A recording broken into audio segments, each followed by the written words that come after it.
Malayziya Baş Ministri Mahathir Mohamad musulmon davlatlarni Xitoyda bostirish va kamsitishga uchrayotgan Uyg'urlar haqida sukutni tanlashiga Xitoyning kuchli bir davlat ekanligi sabab bo'lganligini aytdi.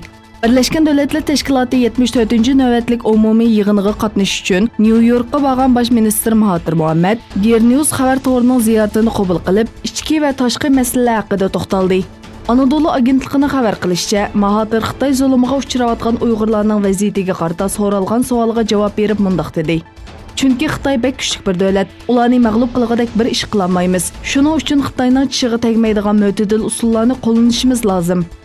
Yana bir tarafdan Yevropa Parlamenti Kishilik huquq komitetining raisi Maria Arena Uyg'ur diyoridagi kishilik huquq vaziyatining kun sayin yomonlashayotganligini, Xitoyning Uyg'urlarni xohlagancha tutqun qilishi va sotlamasini o'ltirishdan andisha his qilayotganligini bildirdi. Amerikada Trump hukumatining Xitoy shirkatlarini Amerika pay bozoridan chiqarib etishni o'ylashayotganligi ilgari surildi. Amerika taratqullarining hukumatga yaqin manbalardan naql qilib berishicha, Amerika Xitoy shirkatlarini pay bozoridan chiqarib etishni o'ylashmoqda. Buni Amerika hukumatining Xitoy shirkatlariga qaratilgan embargolarning bir qismi deb qaragan taratqular, Trump doiralarining Xitoy shirkatlarining bir qism harakatlaridan bexatarlik andishasi his qilganligini bildirdi.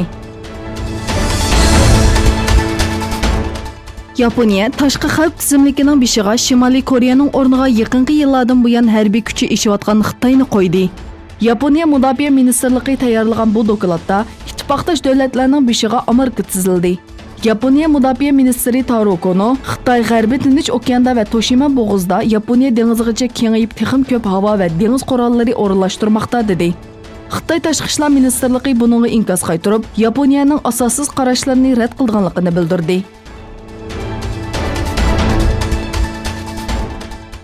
Saudiya Arabiston haj va umra ziyoratlari sirtida tunji qitim 49 davlatga sayohat vizasi berdiganligini e'lon qildi. Poytaxt Riyodda o'tkazilgan axborot e'lon qilish yig'inida so'z qilgan Saudiya Arabiston sayohat ministri Ahmad Al-Xotib, davlatini sayohatchilikka etish uchun 49 davlatga sayohat vizasi berishni yo'lga qo'yganligini aytdi. Vizalarning Saudiya Arabiston bosh elchixonalari va konsulxonalarida, shundaqla chegirdan kirish eshiklari va aeroportlarda iltimos qilishga bo'lganligi, unumlik vaqtning 360 kun, Saudiyada turish vaqtining 3 oy bo'lganligi, 1 yilda 180 kundan ortiq turishga bo'lmaydiganligini bildirdi. İsrailiyalik damilishga chiqqan general Robin, Saudiya Arabistondagi Amerika vatanparvarlik nomli havo mudofaa sistemasining faqat ufuq siziqi ustidagi nuqtalarni kuzatganlik uchun Aramco zavodlariga etilgan to'van bo'shliqdagi boshqarilgan bombalarni va odamsiz aeroplanlarni to'siyamaydiganligini aytdi.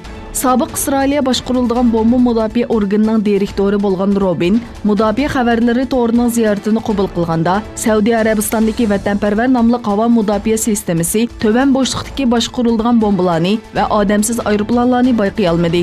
Chunki bu sistema faqat ufuq siziqi ustunla ko'zatalaydi dedi.